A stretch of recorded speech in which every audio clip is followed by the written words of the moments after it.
রহমতুল্লাহ। প্রিয় দর্শক, কেমন আছেন? আশা করি ভালো আছেন। প্রিয় দর্শক, জাতির কাছে ক্ষমা চাইলেন জামায়াতের আমির। চলুন বিস্তারিত জেনে নিই। প্রিয় দর্শক, বাংলাদেশ জামায়াত ইসলামের আমির ডক্টর শফিকুর রহমান বলছেন, শুধু ৭১ নয়, ১৯৪৭ থেকে শুরু করে আজ পর্যন্ত আমাদের দ্বারা যত মানুষ কষ্ট পেয়েছেন, কেউ যদি ক্ষতিগ্রস্ত হয়ে থাকেন, সেই সকল মানুষের কাছে মানুষগুলো তাদের সকলের কাছে আমি বিনা শর্তে ক্ষমা চেয়েছি। সম্প্রতি একটি টক শো অনুষ্ঠানে তিনি এই কথা বলেন।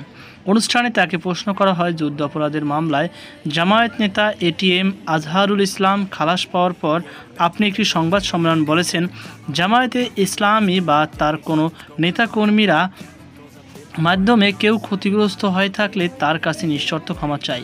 এই ক্ষমা প্রার্থনায় কি মুক্তিযোদ্ধাদের সময়টাও আছে কিনা, সেটা সেদিন আপনি স্পষ্ট করেননি।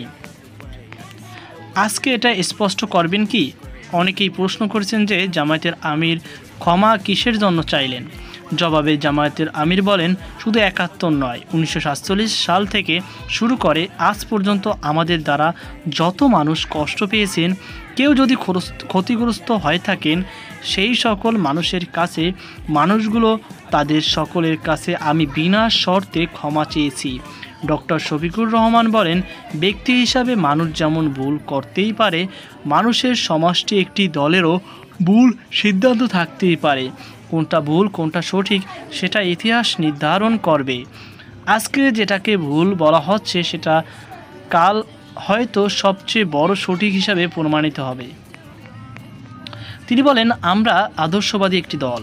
আমরা বিশ্বাস করি আমরা মানুষ ভুলের ঊর্ধ্বে নই। আমাদের দ্বারা, আমাদের সহকর্মীদের দ্বারা মানুষের বিভিন্ন ক্ষেত্রে কষ্ট পেতে পারে, ক্ষতিগ্রস্ত হতে পারে।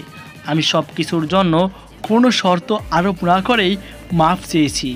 মাপ চাওয়ার মধ্যে কোনো পরাজয় নেই লজ্জা। তিনি বলেন, আমার মানবিক মূল্যবোধ এবং দায়িত্বর জায়গা থেকে মাপ চেয়েছি। তো প্রিয় দর্শক, এই ছিল আমার সর্বশেষ আপডেট। সকল আজকে পর্যন্ত আল্লাহ হাফেজ।